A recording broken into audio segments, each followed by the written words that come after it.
Quantidade de pessoas que têm tabuleiros Ouija apenas guardados em seus armários, juntando poeira, e a maioria provavelmente nunca os usou.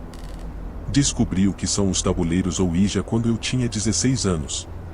Ao perguntar aos meus pais se tínhamos um em nossa casa, minha mãe me disse que sim. Ela disse que estava enterrado em algum lugar do armário, junto com todos os jogos de tabuleiro. O armário ficava no porão, perto da lavanderia, um pequeno armário com várias coisas antigas dos meus pais. Fiquei intrigado em tentar usar um tabuleiro Ouija porque era um pouco supersticioso. Minha mãe me ajudou a vasculhar o armário, tomando cuidado para não bagunçar a organização e a limpeza de tudo lá dentro. E eis que, eventualmente, ela encontrou uma caixa empoeirada que dizia Ouija e tinha duas mãos segurando a peça que se movimenta pelo tabuleiro, chamada de prancheta. A caixa estava meio desgastada nas bordas, mesmo que minha mãe dissesse que só tinham usado algumas vezes. A primeira coisa que fiz foi enviar uma mensagem para alguns amigos meus, convidando-os para usar o tabuleiro Ouija comigo naquele fim de semana em que eu estaria sozinho em casa, para tornar a experiência mais assustadora. Meu amigo Liam, que tinha 17 anos e um carro, pegou meu amigo Jack e eles vieram imediatamente. Já era por volta das 21 horas e estava escuro, obviamente, e meus pais estavam fora algumas noites. Meu irmão mais novo, Adam, que tinha 2 anos a menos do que eu, também estava em casa, então pedi para que ele participasse também. Planejamos brincar no chão do sótão, que foi convertido em meu quarto. Apagamos as luzes e colocamos uma lanterna no chão, no canto da sala, apontada para o tabuleiro. Nós 4 nos sentamos de um lado do tabuleiro e seguramos a prancheta, começando a fazer perguntas. Nenhum de nós tinha feito isso antes, então fizemos perguntas básicas. Eu disse, se há alguém aqui, mova a prancheta. Então, pela primeira vez, ela começou a se mover em direção à palavra sim. Adam perguntou, quantos anos você tem, e a prancheta foi do número 6 para 767. Nós nos olhamos, e embora eu suspeitasse que um deles estivesse movendo, tenho certeza de que os outros também desconfiavam. Todos nós colaboramos e não quebramos a imersão. Fomos nos revezando fazendo perguntas. Eventualmente, perguntei ao tabuleiro se ele era um demônio, e a prancheta foi para a palavra sim. Nesse momento, todos nós rimos e quebramos a imersão, sabendo que um de nós estava brincando. Mas, de repente, a lanterna apagou e todos nós paramos de rir e ficamos realmente assustados. Quem fez isso? Alguém perguntou, mas claramente não tinha sido nenhum de nós. A lanterna estava toda no canto. Eu rastejei para pegá-la e continuei pressionando o botão, mas ela não ligava. Acendi o abajur ao lado da minha cama e vi as expressões assustadas dos meus amigos e do meu irmão. Eu disse que aquele era o momento mais aterrorizante para a bateria acabar, mas, ao mesmo tempo, parte de mim acreditava que não era uma coincidência. Paramos de brincar naquele momento e até saímos do meu quarto, fomos para o quintal porque todos estávamos assustados de estar dentro da casa naquele momento. Tive que dormir naquele quarto naquela noite, mesmo quando meus amigos foram embora e Ada eventualmente foi dormir. Eu sabia que também tinha que dormir, então coloquei o tabuleiro Ouija de volta na caixa e levei-o para baixo, para fora do meu quarto. Eu me senti estranho em dormir no mesmo quarto que ele naquela noite. Assim que apaguei a luz, tentei dormir imediatamente, sem ficar mexendo no telefone por 1 hora, como costumo fazer. À medida que estava começando a adormecer, algo no meu armário caiu. Eu me levantei imediatamente e olhei na direção da porta do armário. Acendi o abajur ao lado da cama e fui até o armário. Era um pequeno armário em que eu guardava algumas roupas. Havia um interruptor do lado de fora do armário que acendia uma única lâmpada lá dentro. Eu o acionei e olhei através da fresta na parte inferior da porta. Havia o que pareciam ser 2 sombras projetadas por pés do outro lado da porta. Assim que vi isso, comecei a gritar por Ada e corri para o quarto dele. Expliquei o que tinha acabado de ver e o levei para o meu quarto para mostrar a ele. Quando ele chegou ao meu quarto, a luz no armário ainda estava acesa, mas as sombras na parte inferior da porta tinham desaparecido. Abri a porta e não havia ninguém no armário, mas havia algo no chão. Era uma caixa de madeira que eu fiz em artes e ofícios, onde eu costumava colocar lembranças da infância. De alguma forma, ela tinha caído e o conteúdo estava espalhado pelo chão. Não havia corrente de ar no mundo que pudesse ter derrubado aquilo. Não fazia sentido lógico. Eu dormi na cama dos meus pais naquela noite e também na próxima semana. Eventualmente, comecei a dormir na minha própria cama novamente, mas nunca esqueci aquela noite. Nunca mais toquei em um tabuleiro Ouija desde então.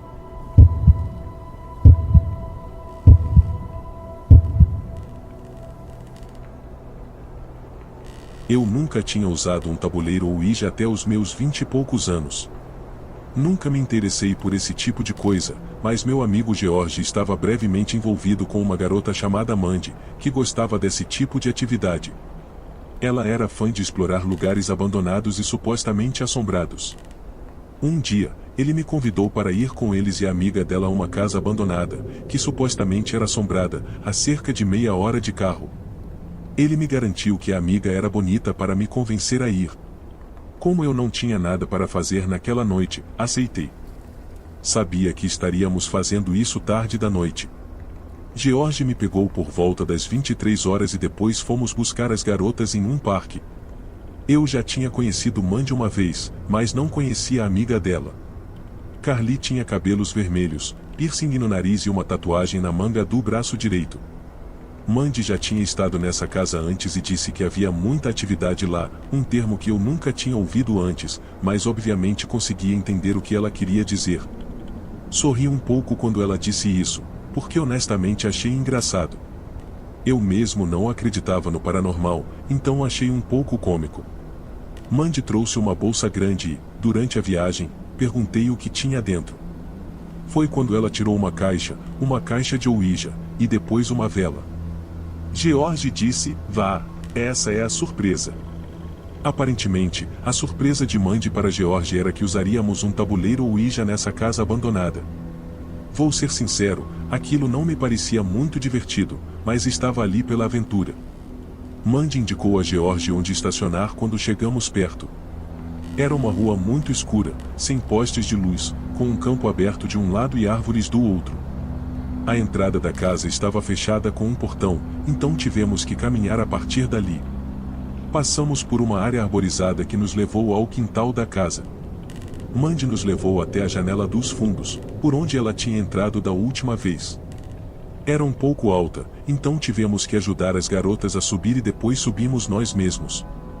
Caminhamos pela casa por um tempo. Todos os móveis ainda estavam lá, mas tudo estava em ruínas. A casa provavelmente não era habitada há décadas. Eu não me assusto facilmente, mas tenho que admitir que estar lá dentro à noite era muito sinistro. Provavelmente seria aterrorizante estar sozinho. O silêncio era absoluto, exceto pelos nossos passos nos assoalhos rangentes. Havia alguns retratos antigos pendurados na parede. Pareciam ter sido tirados nos anos 50, o que me fez questionar a idade da casa e a história por trás dela. Provavelmente, o casal que vivia ali morreu e não havia mais familiares para reivindicar a casa. Mandy preparou o tabuleiro no chão e acendeu 2 velas. Eu podia perceber que ela estava realmente envolvida com aquilo. Ela assumiu a liderança, fazendo uma série de perguntas espirituais. No início, o indicador do tabuleiro não se movia, mesmo enquanto ela perguntava se havia alguém ali, se alguém podia ouvir, etc. Eventualmente, ele começou a soletrar a palavra Olá. Olhei para George, que também estava surpreso, mas as garotas estavam sérias e até disseram para pararmos de rir por respeito. Parei de sorrir e fiz uma expressão séria. Mandy perguntou qual era o nome do espírito e o indicador se moveu lentamente pelo tabuleiro para soletrar o nome o Gregory. Em seguida, ela perguntou há quanto tempo ele estava morto, e o indicador se moveu novamente para soletrar o 30 anos. Eu não acreditava em nada daquilo por um segundo. Sabia que Mandy ou Carly estavam fazendo aquilo. A sessão continuou por algum tempo e nós continuamos jogando junto, até que ouvimos um estrondo enorme vindo do andar de cima da casa. Todos nós nos assustamos e soltamos o indicador do tabuleiro. George perguntou se havia alguém lá em cima, e Mandy insistiu que poderia ser Gregory. Mandy e Carly colocaram suas mãos de volta no indicador e perguntaram a Gregory se ele tinha feito aquele barulho.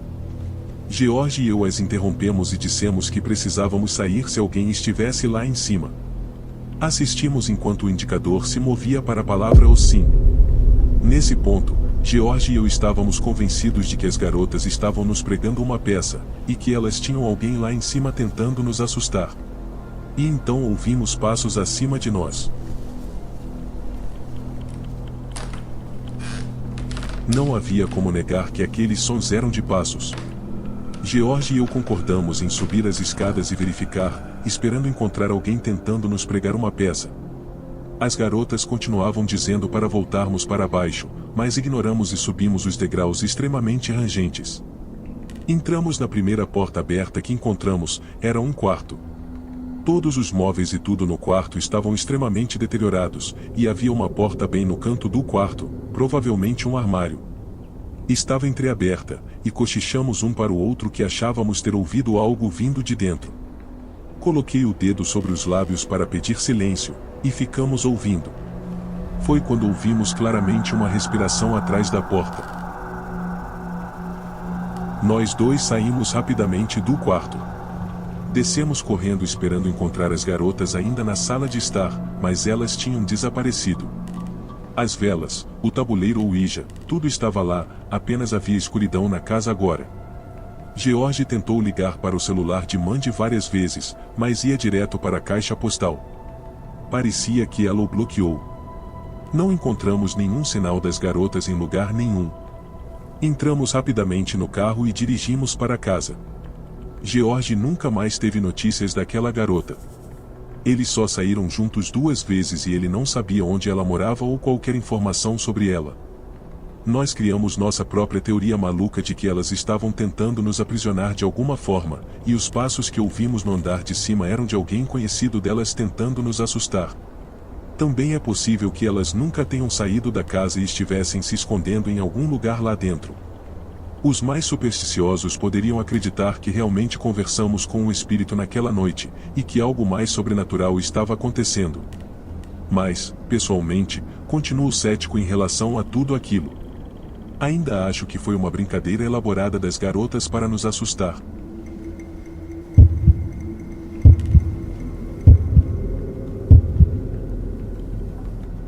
Em outubro de 2015, quando eu estava no 3º ano do ensino médio, eu estava passando por uma fase de terror, obcecado por tudo que fosse assustador e sobrenatural.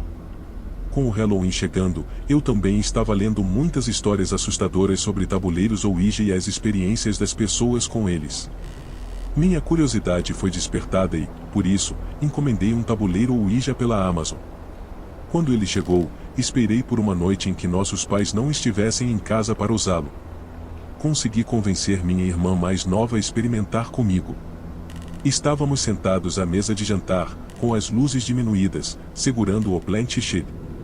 Eu fiz algumas perguntas ao tabuleiro, e tanto eu quanto minha irmã acabamos rindo e saindo da brincadeira porque estava meio estranho e engraçado. Comecei a mover o indicador para tentar assustar minha irmã, mas ela sabia que era eu quem estava fazendo aquilo. Depois de alguns minutos, estávamos ficando entediados e minha irmã queria parar. Eu disse, vamos tentar por mais alguns minutos.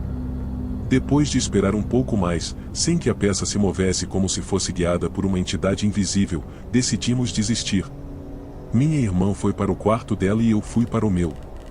Procurei mais histórias sobre tabuleiros Ouija online e continuei lendo as experiências das pessoas com eles. Depois, pesquisei o motivo pelo qual não funcionou para nós. Outras pessoas disseram que na primeira vez que usaram o tabuleiro Ouija, nada aconteceu. Decidi tentar novamente. Naquela noite, por volta da 1h da manhã, quando minha irmã já estava dormindo, desci novamente para a sala de jantar e diminuí as luzes. Mais uma vez, tentei usar o tabuleiro Ouija, fazendo perguntas semelhantes às que fiz algumas horas antes, mas em voz baixa para não acordar minha irmã.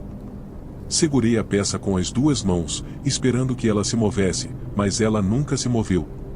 Em vez disso, ouvi sons lá de cima, como passos leves.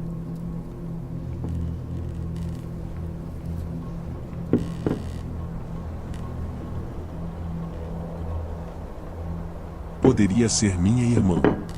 Talvez ela tivesse me ouvido aqui embaixo. Os sons de passos foram seguidos por uma voz feminina abafada.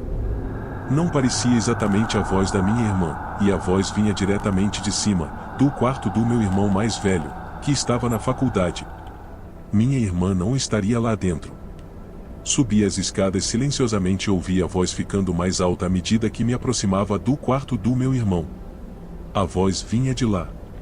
Curioso se minha irmã estava me pregando uma peça, mudando sua voz para parecer mais grave e me assustar, cheguei até a porta e encostei meu ouvido nela. Ouvi a voz de uma mulher mais velha, que parecia ser da minha falecida avó.